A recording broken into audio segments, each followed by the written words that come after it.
Welcome to the Dean Blechman Show, live from Long Island. Free-flowing talk with a charismatic, down-to-earth host. Join Dean as he interviews and chats freely with his guests, ranging from superstar athletes to politicians, industry titans, and everyday folk with fascinating life stories. Dean educates, entertains, and most of all, touches people's lives. You're listening to the Dean Blechman Show, live from Long Island. Hello, everyone, and welcome to the Dean Blechman Show. This is your host, Dean. I just want to say my special guest here in the studio is author J.J. McKeever. He's the author of Harry Hit It. J.J. loves to weave together stories full of adventure, intrigue, and mystery. A skilled ghostwriter and editor, J.J. loves the opportunity to entertain and thrill readers with his own novels.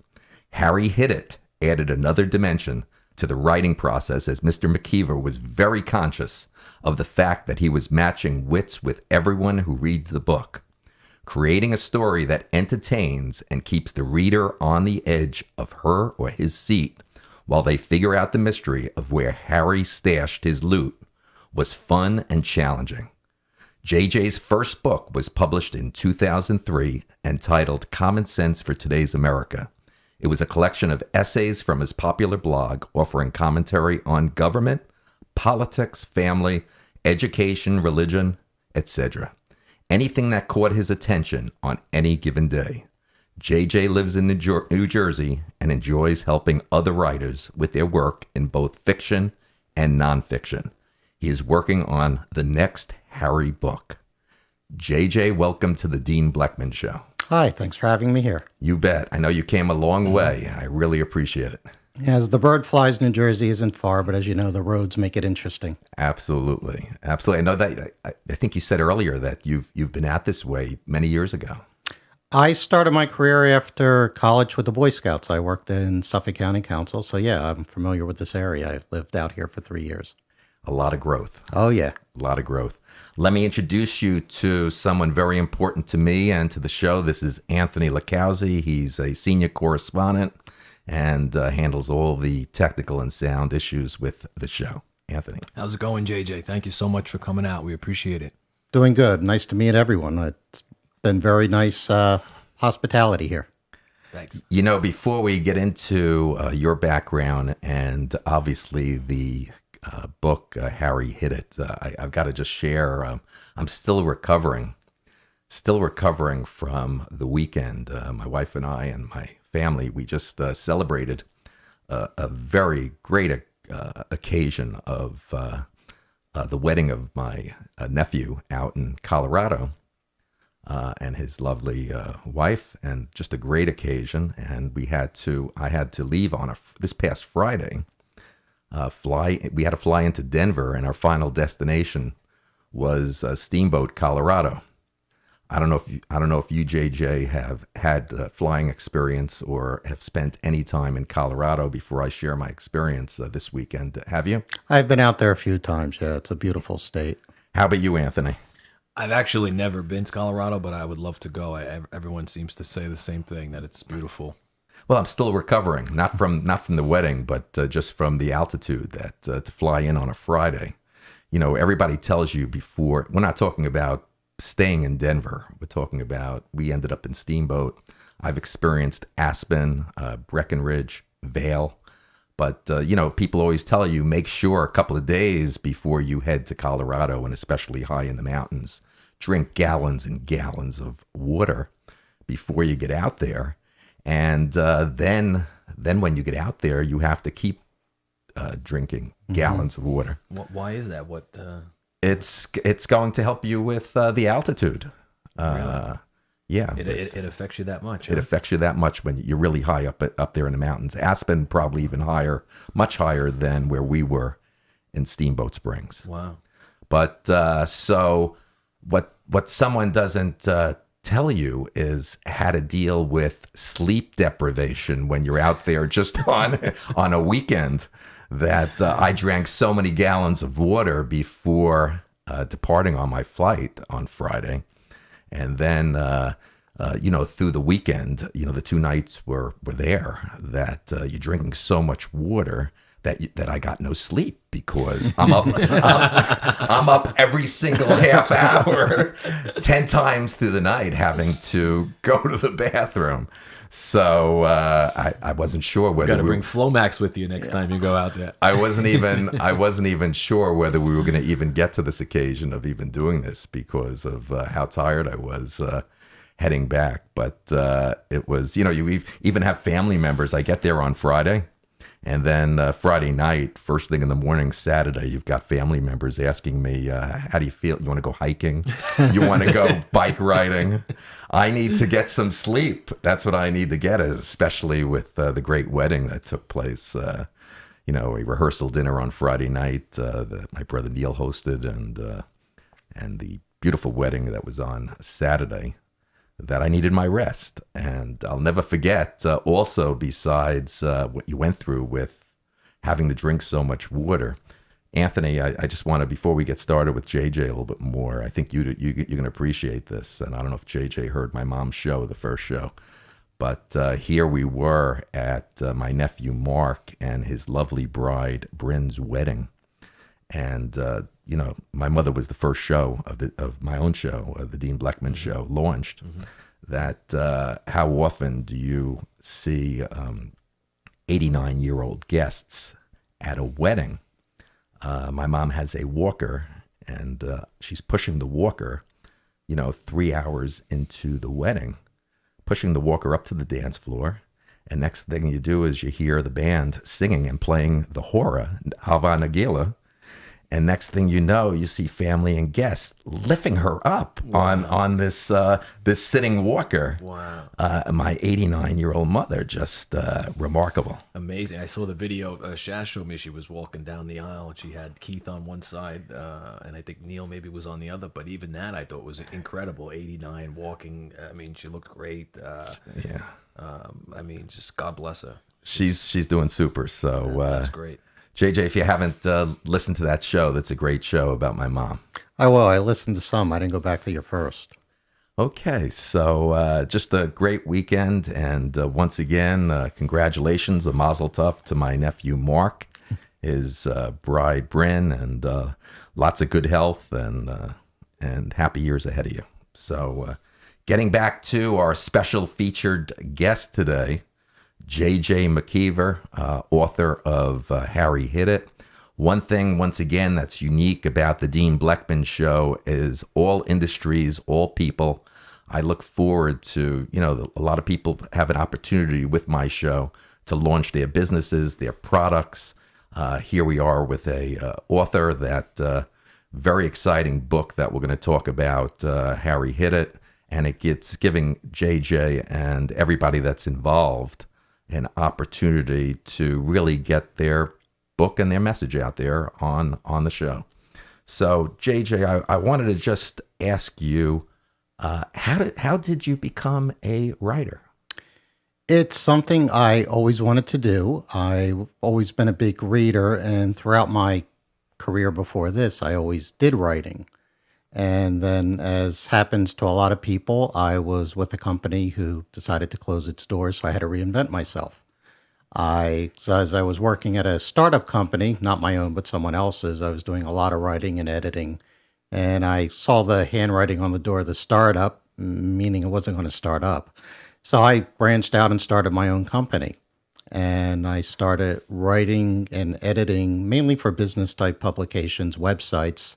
Then I got a few books, and in terms of editing, and that moved into ghostwriting books of all kinds of subjects, and I really liked it. And I was finally, after all these years, doing what I really liked, and kept with it. Very exciting. So, I met the publisher of the book. This is pretty much a self-published book. Harry Hit It. A very nice woman reached out to me, Tina Verderosa. Very nice. How did you meet? How did you and Tina come together on publishing this book? She found me on my website, and she had been looking for an author, a writer, for an idea she had. And she had an idea of, it was a small-time crook who goes out and one's better than what he's doing. So for a crook, that means stealing more money than he had. Anyway, the bottom line after you go through the book is he hides all the money, but you don't know where. She wanted to do the book both as a fun reading experience, but also put a contest in to entice people to get into reading again. And the idea is you go through it, there's clues in the book about where Harry Strickland's the main character, hid the money. And I scattered clues throughout that. That's why when you said in the beginning about me matching wits with all the readers, I took that really seriously. I wanted to make it so it was solvable, but not so you could figure it out so easy. So that was an element I never did before in a book, and that was a challenge there.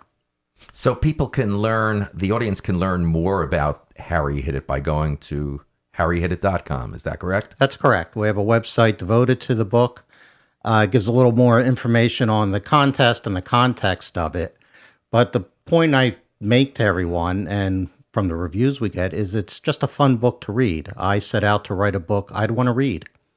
It's like I remember the old stories of Spielberg and Lucas when they came up with Indiana Jones. They wanted to make a movie they'd go and watch.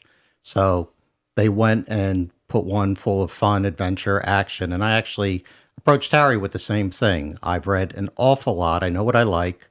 And if it's a book with good characters that people like, they'll read it. And if you have a plot that they're going to, keep the pages moving, that's what you shoot for. Anthony, what was extremely, extremely appealing when Tina Verderosa and JJ spoke with me, what was very appealing here to and inspiring about doing a show is I don't remember too many books where a mystery novel that allows the reader an opportunity to solve that mystery and actually become part of a real cash contest that's going to take place. So there's yes, money involved, that's correct. Yes, there is. Really? I've never heard of that before. That's incredible. The way we structured it, it starts out the prize is $5,000. With every 10,000 books sold, it'll increase by 25,000. So the way they set it up, as people pay for books, $250 go into a pool to increase the cash prize. It can go up, if we really sold a lot of books, it can go up to $500,000. Wow. And the way it's structured is if we have a tie where 2 or 3 people figure out where the money is and have the same number of clues, because that's our criteria, they split the pot. So I often said if I did a really good job, we'll have maybe give out 2, 3 really good checks. If I do a lousy job, we give a lot of little $25 checks, but we'll see what happens. Can you break down that when you say criteria, the clues, what do they have to present you with a list of the clues that they found and then their ultimate conclusion of where, I guess, apparently this money is hidden? Is that the objective? That's it. That's exactly how it works. They tell us where they think the money is and they relate to the clues in the book that they found, which is kind of the tiebreaker. So if you have a few people that actually figure it out, the tiebreaker would be what clues they found in the book. And if you have a tie there, then you split the money. Wow. Now Tina Verderosa told me that, and obviously I asked her to provide this for me, but she showed me the agreement that she and her publishing company have with the American Sweepstake Company. So everything is very well certified in regard to this, and it's my understanding that the contest is the dates from March 1st, 2017 to June 15th of 2017. That's correct. The contest, the application to put your answers in is open through that, 3.5 month period. And that was one of my conditions for writing is I didn't really want to be involved with the legalities and everything of the contest. And she agreed, and she went out and found a company that's the work they do with all different types of companies running contests. So it was on the up and up, and we didn't have to worry about the legalities and all that fun stuff. Wow. Do you remember any books that you could remember, at least recently, where you see something like this? No, the only thing that comes to mind is when I was a kid, R.L. Stine had Goosebumps, and there was a way that you would... they would give you a few different options that you could pick, and then based on those selections, it would give you a different ending of the book each time. So you might have got 3 or 4 different endings based on, where you picked to go in the story. So that's kind of the closest thing, but I mean, it doesn't even compare. I've never heard of a prize. I'm going to start reading this today. Yeah, I had never read anything except when I did an interview when the book first came out. Somebody reminded me of the Encyclopedia Brown books, which was more from kids my generation, where they had the story and you had to figure out there's no prize or anything, but you had to figure out the end before you moved forward in the book, and they told you what the ending was. And I had read all them, and I forgot about that whole concept when we started on this. But it gives a reader everything in the world's interactive these days. This gives the reader a chance to really get into the book. I see it really makes a conversation piece, a competition in a way to get people reading and debating. And also, I'm happy to hear that Tina expressed to me that you're taking the profits from the sale of the book and reinvesting it into this competition of the contest. That's right. People don't read like they used to. And part of it was an idea of a way to market the book because it is such a unique idea, but it's also just entice people to read a fun book again. And I think if people can read fun things they enjoy, that'll keep them going. It's going to be that much easier when they have to read something, whether it's for work, school, whatever. It's becoming a lost art. Would you mind just going back a little bit more? Because I think people really want to hear it again. What led to the creation of Harry Hit It? And what kind of book specifically did you want Harry to be? Well, it came about, Tina had an idea of this character, as I said, who was a small-time crook who went big. Had a few scenarios and a few other characters they gave me, but what was good, I had carte blanche to just take the ideas and run with it. I wanted to do a book that was a page-turner. I wanted something that was exciting, something that was fast-moving, and that's what I like, and I also, with people's readings habits, they want something, you can't like plow through a book anymore that's really tedious. You want something that's fun, fast moving, good characters. I think in a book, movie, TV show, it comes down to the characters, the ones that are long lasting. Yeah. There's a lot of book series out there, and I think the common bond that makes a successful book series is the readers like the characters. So one of the things that I had to work on was to make a crook likable and kind of a hero and anti-hero at the same time. For the most part, from the feedback I got, people like it that way. They get to like Harry. They get to like some of the other characters that are brought in. And I also put what people like. There's humor in it. There's romance. A lot of different scene changes. A lot takes place on Long Island, New Jersey, down in South Beach, Miami, places like that. So it moves around. There's always a lot of different interaction with the characters. The scenes are changing, and it just propel it all to a point at the end that's exciting and wraps everything up with the exception of where the money's hidden. Can I ask, are there any parallel? I know sometimes an author may write a book, and a friend of mine actually who is a screenwriter does this, where a lot of his characters are based on people he knows in real life. Is that the case with this book? Some are people I know. Others are compilations from what I've seen in movies, TV, things like that, other books I read, just to get an idea of, who would make a good FBI agent, another crook, things like that. So yeah, we draw from our own experiences for a lot of that. It was easy to get the flavor of Long Island because I lived here. Yeah. And, part of the thing goes all the way out to the South Fork and the North Fork. So it covers a lot of territory from the city out to the tip. That's amazing that here we're talking about a book that you wrote that has a lot to do with Long Island, with the show being based here right in Setauket, Long Island. Yes. Yes. So that's a great thing. Why don't we, with what Anthony brought up, why don't we talk a little bit more about some of the main characters in the book? Okay. Well, Harry Strickland is the main character. He's the one that hit it. Harry works at Kennedy Airport as a mechanic, but since being a teenager, he used to steal cars, still did it on occasion for people, and then he realized what he was getting back out of doing it was not going anywhere for him. So he wanted to do what a lot of people do, make a lot of money, retire early. But he decided to do it by upping his game with the things he stole. And there's some things where he steals some gems, some money, things of that sort. And all the things that happen around those capers, which sometimes they don't go off as well as you plan. At the same time, his activities, of course, come to the attention of the authorities, and there's an FBI agent, Karen, who comes into play. Harry already has a girlfriend, but as she comes into the picture, things change on his romantic front, but she's really after him. She's trying to figure out who's doing all these crimes, so that adds a different element and layer to the entire story. At the same time, you have another crook that gets ticked off because Harry rips him off. So now he's got the FBI after him, another crook. He's trying to get enough money to just cease and desist and move on, but no one seems to be letting him.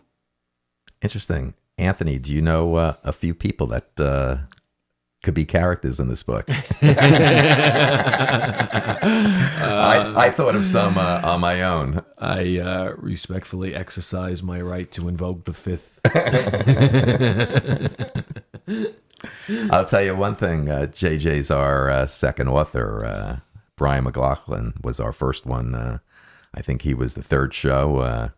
A Flight Without Wings, about a near-death experience, and I'm really enjoying doing shows with authors. Yeah, well, it's nice where Brian's was a real, based on a true story, and this is a work of fiction, right? So it's nice to have two different types of writers come on. Okay, so JJ, tell me the truth. Is Harry a bad guy, a good guy, or what kind of guy is he? He's a good man who maybe does some bad things. Aren't we all, right? I think that would be the best way to describe him. And I spoke at a book group club last week, and although it was a women's group, and they were just surprised that they all got to like Harry so much because, he is a crook. And that was one of the hard things. There are a couple hard elements of this book, but I wanted to make him out as just what I said, a good man who maybe his career choices were different than you'd recommend. Interesting. So once again, for the audience, if they want to learn more about Harry Hit It, it's harryhidit.com. That's HarryHidit.com. What do you think attracts people the most to this book? I think the characters and their interaction. I really believe, and I've read a lot of fiction, I've edited a lot of fiction. It's really the characters that are going to get people involved. If you can see yourself in somebody, or see yourself as a Harry who maybe could do some things along those lines, or try to get his act together with the romance in his life, you're going to identify with it and read it. Same with women that read it. We have strong women characters in the book I put in. And I think if you can see yourself in some way, or at least really enjoying being on the sidelines, watching all the action, that's what's going to attract you. I think we've gotten a lot of good feedback, reviews on Amazon and things like that. And people seem to tell me the same thing. It's very fast moving. They can't put it down till it's done. And I kind of designed it, even though it's a longer book, it's over 400 pages. But you sit down, you can read it in 2-3 days because it is quick moving. All my writing is like that because, as I said, people just read differently now. So you have to do what they enjoy. And there's a lot of action and fun. Are the locations in the book real? Everything in the book is authentic. I use a restaurant in New York City, for instance, I've been to. All the locations here on Long Island in New Jersey, South Beach. Of course, where the money is a real place. If you go looking for it, it's not there. That part is fiction. I made that up. But the place is real. And I think people can identify, a lot of people have been to New York City or familiar with this area, so those that are from around here are going to be able to see themselves, in it. I read the Stephanie Plum novels. I grew up in Trenton, New Jersey, and she puts all of that action right in the area I grew up. And when you recognize places, you just kind of smile and, it brings you into the story even more. Now, JJ, is it true that if anyone goes to the harryhitit.com website, is it true that someone can read up to the first five chapters of the book? Yes, we put the first 5 chapters up there that you can download as a PDF and read for your enjoyment. Just a way of getting people into the book, entice them to, actually get the book. So they could read these first 5 chapters on the website, or even going to Amazon. Amazon, I don't think has the 5 chapters. They give you a short preview, but you can go to Amazon to get the book. It's available in book form through Amazon. It's on all the ebook platforms like Kindle, the Nook, Apple Books, all of those. And you can get the book through the website. If you order through the website and wish an autographed copy, which will add, a quarter to the value of the book, please let us know. I'll be glad to sign it. It's really tremendous how Tina Verderosa put together this whole team that's behind the scenes. Sounds like some very talented people were brought together with you guys behind the scenes with graphics and designing. With really helping get the book launched. Can you share a little bit more about these people and the talent that's associated with the book? Sure. And this is for anyone who wants to write a book or whatever. It is a team effort, just like so many other enterprises. Janine is the young lady who did all our graphics and design, and she did a great job. We have different people who are out there doing publicity and things like that. For me, writing, when you produce a book, there's 3 pieces to it: the writing, the publishing, and then the marketing. And out of those 3, probably the marketing is the most difficult. I think Amazon literally has 1 million books on it. So even when you have a good book, to get noticed and let people know, initially, that's the hard part. Word of mouth does a lot, and the more you get out there, the more people are going to read and tell their friends about it, and that's what we shoot for. But the team Tina put behind her with everything, with the marketing of everything, we're getting there. It's a slow process, but we see the results every month. More books being sold, more people liking the book and telling their friends. I'm very impressed at this point. It looks like it's an approach with a great team of people. And you and Tina have really assembled and executed a really core, organically, grassroots driven marketing plan here that's created some really good initial interest in the book. Oh, very much so. The feedback has been great for the first couple months the book's been published. It's like anything else you do. It's a learning process. You learn what you could have done better. Next book around, what mistakes to eliminate. Then you probably make new ones, which you learn from them. That's the process with all of this when it comes to writing and producing a book like this. Sounds like we have some very similar commonalities with what we're doing here at the radio show. Oh, definitely. I've done some things on my own website with video and all, and it's just that process of getting things out there to people in this day and age. The internet to me is a two-edged sword. It makes it so easy on social media and all to let people know.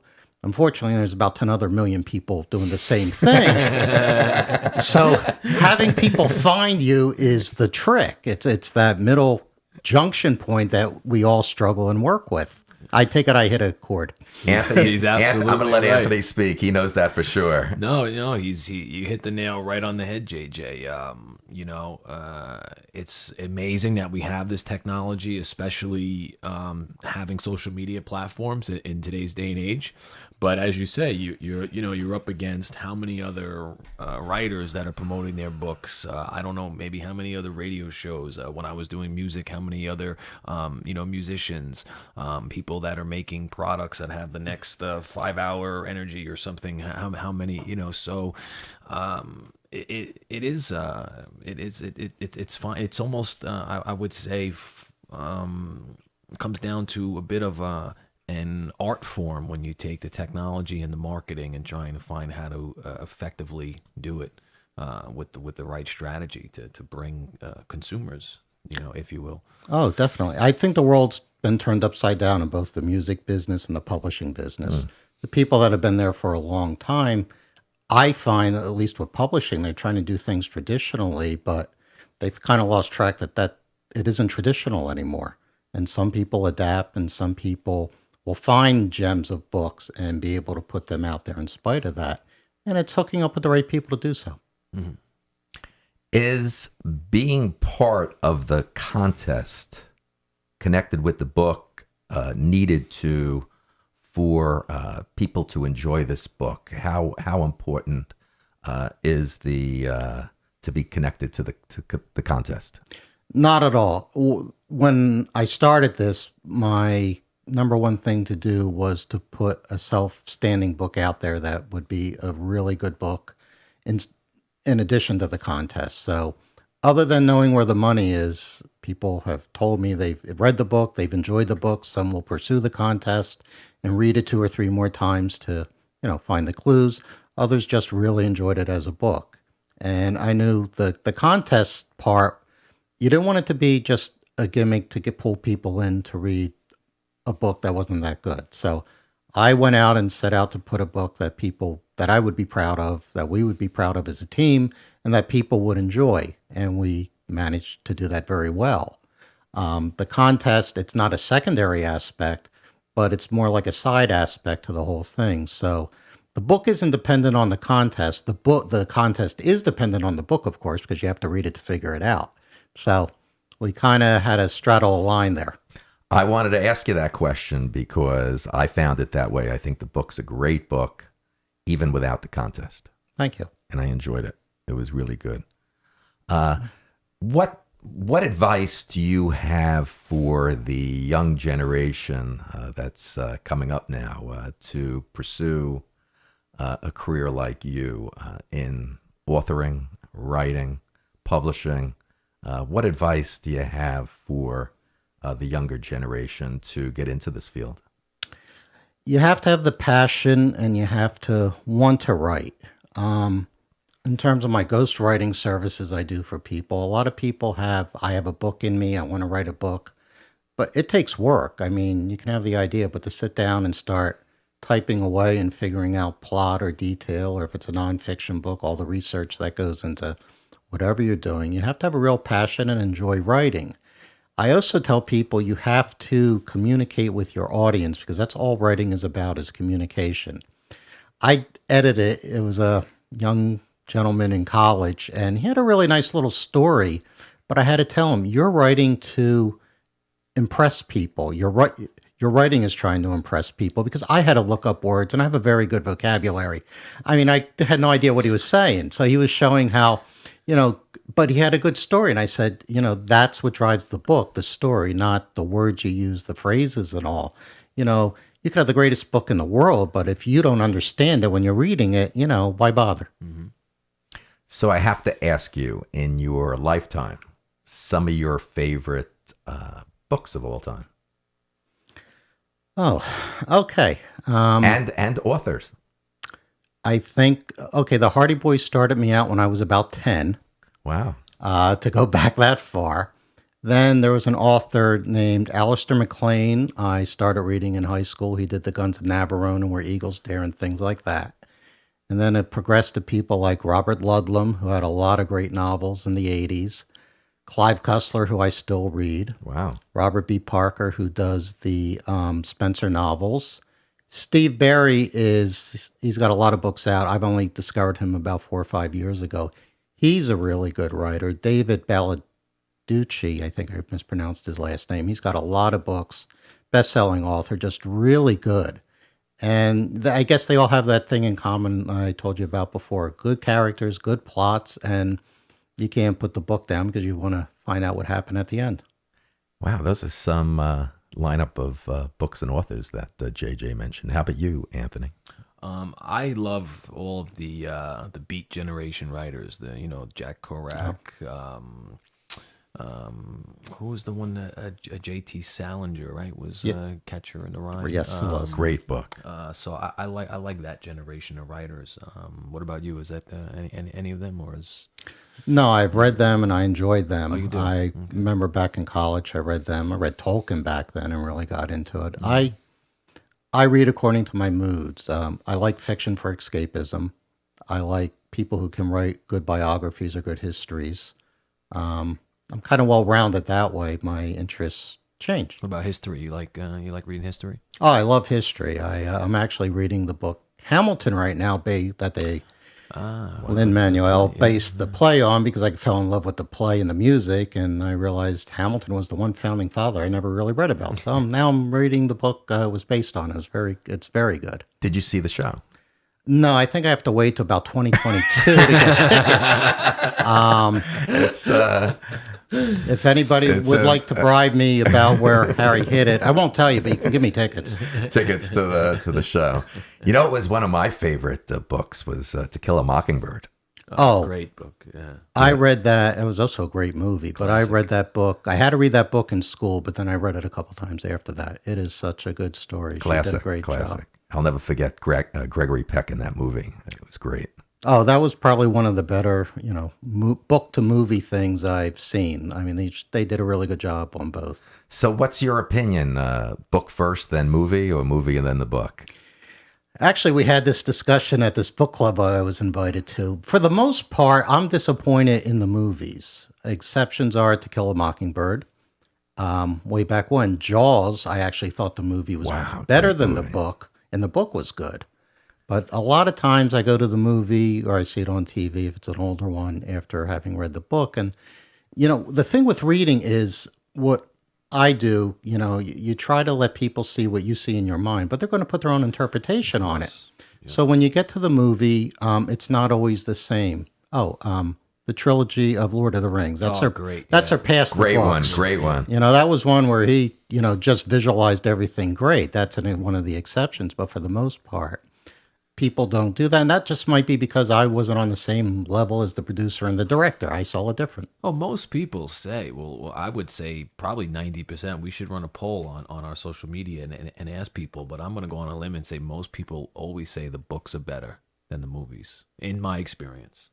That's what I've heard in my experience as well. Yeah. You're right. I'll give you an older book, Gone with the Wind. Seen Gone with the Wind a lot. I had the opportunity to read the book. The book had so much more in it.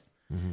I think I would have been disappointed in the movie if I read the book first. Well, you brought up an interesting point, too. I never thought about when you're reading a book, you're crafting all of the imagery in your head the way that you interpret it and the way that you see it. And then when you see somebody else's rendition of it, it probably doesn't align with you on a subconscious level of the way that you saw it, which is probably why the you hear most people saying that they like the books better, because it's how they see it and perceive it as opposed to how a movie producer sees it.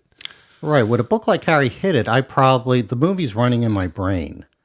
And actually one of the harder passages I found that I wrote in that was there's a chase scene in there, but without a lot of dialogue and all. You got to do everything, if you're watching it in the movies, what you have up on the screen.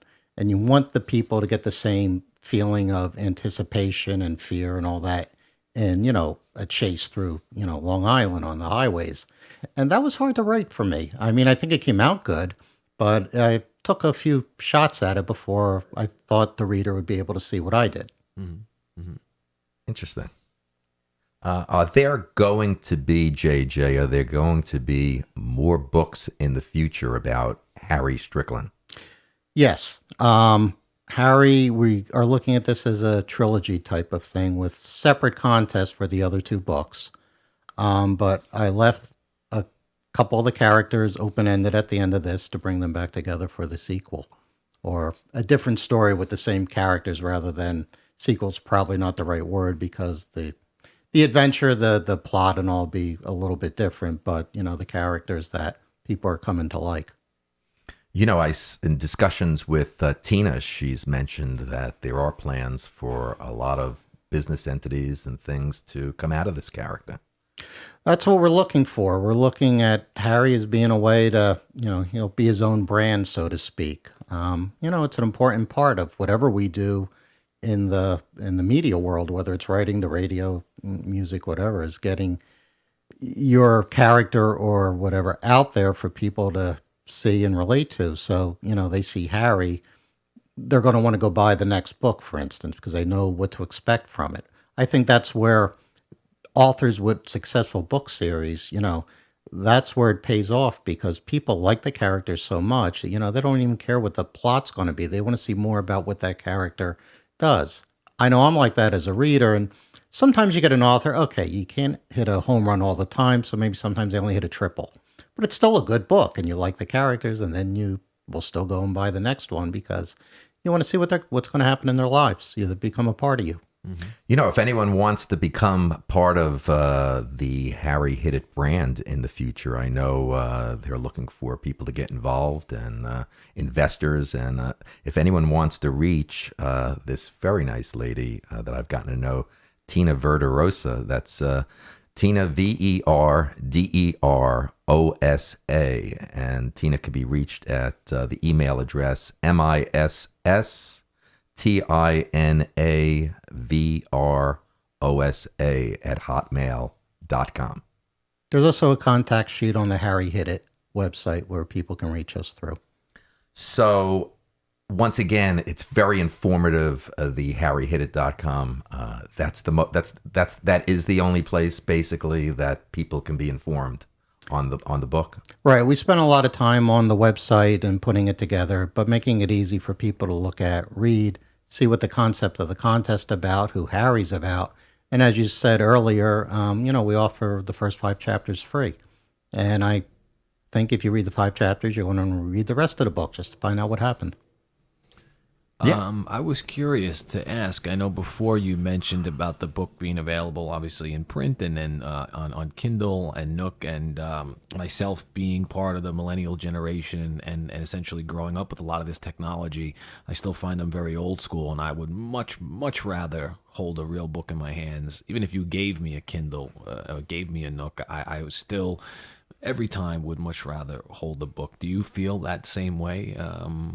As the way having a book in your hands as opposed to reading it on an electronic device?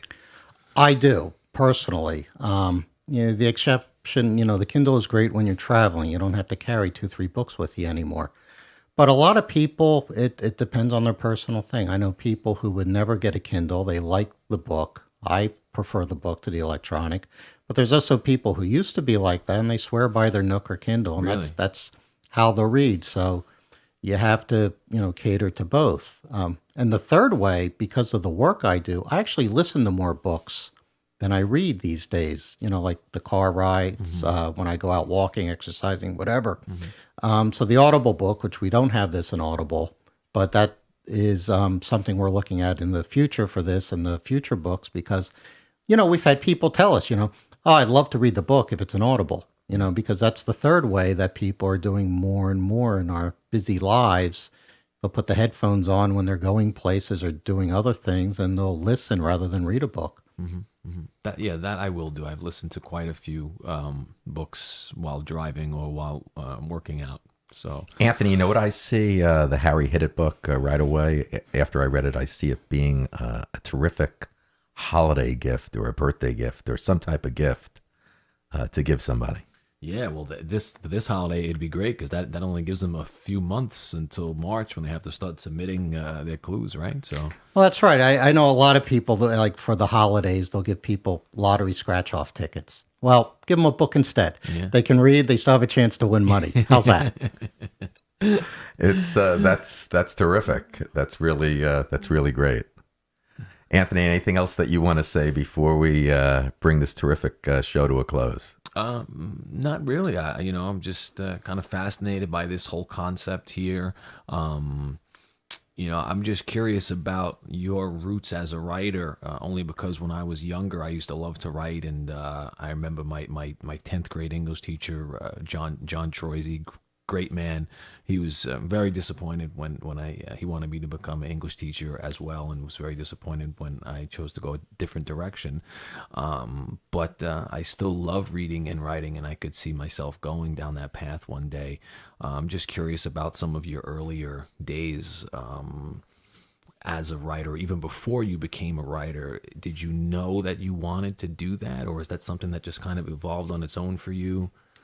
Well, no, I put out my first book in 2013, and that was only about 35 years after I had the goal of putting out a book. So it took me a while. Wow. I did a lot of writing in the different business things I did in my lifetime, and I always enjoyed it, and I always liked it. And sometimes I dabbled in fiction and did some skit writing and things like that. I did some stuff with theater and all. But when my life changed and it was time to reinvent myself in my 50s, it was time to do what I always wanted to do. And it's given me a chance to do my creativity. The other side thing is with being an editor also and a ghostwriter of books is I've come across a lot of gems out there in different genres I wouldn't normally read. Like I edited a book on vampires. Not really my thing, but it was an excellent, excellent book. And, you know, I've been treated to some really good things in, you know, that side of my work. So if the key thing with writing, though, if you want to write, you have to write. My first book came out from a blog and articles I did, essays, because I did it on purpose to make myself disciplined to write something new every day. And if you can kind of do that, then it becomes a habit, a good habit. So when it comes down to write, you're able to do it. It's like what I said about reading before. If you can read fun stuff, I think kids who read a lot of books in school, grammar school, high school, when they go to, you know, upper level in high school or college, then they can read the textbooks easier. They may not want to, but it's easier for them to read. To me, writing's the same way. If you just keep writing, you know, then when I'm writing things I maybe don't want to work on because they're just not fun, at least I have the discipline to do it. So if you want to be a writer, write. That's probably the best advice I could give anyone. Wow. And then my last question, too, as far as technology, now that people have the option to essentially self-publish, would you as a writer, would you recommend people try to link up with a publisher or go the self-publishing route if they know enough about marketing and other aspects to be able to promote themselves? I mean, what's your take on that? It's about 50-50. The way we did this, we did Freeze Time Media published the book for us, which is helping you with self-publishing, who, by the way, is located in Colorado. Since you were just out there. Drink plenty of water. Matter of fact, drink plenty of water. And if you have the time in your schedule, don't do it the way I did it. Fly in on a Friday, come back Sunday. Give yourself a couple of days in Colorado, whether it be Aspen, Breckenridge, Vail, Steamboat Springs. Give yourself a couple of days to get acclimated, because on the way back and during there, it could be a tough trip. It can be. I agree with that. But what you said about the publishing, like our contract with her, what she does, you know, you're not restricted. We are still looking at other publishers and literary agents who are reading this because her name's Diane. You know, she doesn't restrict you when you use her as a publisher. You know, she would love if all the books she published actually found literary agents and publishers to take it on. But it does get you out there. I mean, we put this whole project came together in a very intense year. You know, if we were looking for a publisher and all that, that can add a couple years to the process easily. Really? However, if someone finds this in that world, really likes it, believes in me as a writer and what we're doing as a team, and takes it on, then the subsequent ones will be that much easier to do. And hopefully then you have the experience of their marketing prowess and power behind you also. So it's a good way to start with a lot of the writers I do work with. That's what I tell them, you know, by all means, try the literary agent and publisher way, but there's nothing against you finding a self-publisher, self-publishing yourself, marketing, but still doing those other things at the same time. The one doesn't preclude the other. Wow. Thank you for that. So the publishing company, is this their first book? No, Di has a lot of books. She's done a lot of different ones for different people. Some people that I've edited, I've sent to her, and she's got other clients that she's put their books out there on all the major platforms. Well, it looks like, as I said earlier, that Tina you guys have assembled quite a impressive team of people around the Harry Hit It book and the whole product that's around it. I mean, I've got some experience, obviously, from my past about marketing and sales, and it's the graphics and how everything looks around the book. It's quite impressive. Thank you. You all did a great job. Very, very impressive. And if the listening audience wants to reach you directly, why don't you go ahead and say what's the best way for you to be reached? Probably through my website, which is jjwriting-consulting.com. There's a contact page on that. And if you are looking to be a writer and need help with things you've done, I'm more than happy to help you. So it sounds like, did I hear correctly when you were engaged with Anthony just now, that people the young generation looking to get started in this type of industry, that maybe even starting off with something like blogging? Oh, definitely. Doing that type of thing, the blogging, the different social media, short forms. And social media is a great way to get your long form stuff out there to the public. Again, just write.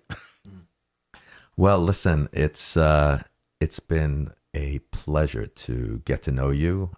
You're an extremely humble, gracious individual. I hope you've enjoyed this experience here at the show as much as Anthony and I have. Oh, you guys have been great. I really appreciate this opportunity. And, this was a lot of fun and made the drive from New Jersey worth it. And obviously, I want everybody to know out there that if you've got to read this book, it's tremendous. Harry Hit It. And obviously, you can go to harryhitit.com. Terrific book. I see Anthony just sitting here. He just can't wait to get his hands on it. I'm thinking about the cash prize. Yeah. Are you kidding me? He's thinking about the cash prize. But I want to wish you nothing but great health and success in the future with Harry Hit It and everything else that you're working on. Please give my regards to Tina Verderosa, and you guys really sound like you've really got some great things to put together and for the future around Harry Hit It. And obviously, as I said earlier, that if there are any people out there from an investment standpoint or get involved with the future of Harry Hit It, please get in touch with Tina Verderosa. So on that note, thank you very much. I want to hear from all our listeners. And that listeners can reach out to us with the free text number. For U.S. residents, it's 631-372-8849. That's 631-372-8849. We'd love to hear from all of you. Include your name and location, and we will mention you on the show. Please don't forget to like us on Facebook and to hit the subscribe button on the show's YouTube channel. If you would like to leave a comment, use the box below. If you'd like to share your story or any ideas and be a guest on the show, go to deanblechman.com and email me. I would like to thank all my listeners today for being with us. From all of us at the Dean Blechman Show, have a great day. You've been listening to the Dean Blechman Show, live from Long Island, New York. From all of us here, we'd like to thank you for tuning in. We look forward to hearing your comments via Facebook, Twitter, Skype, and email. And don't forget, you can visit the webpage anytime for the up-and-coming guest list. From all of us here, have a good evening.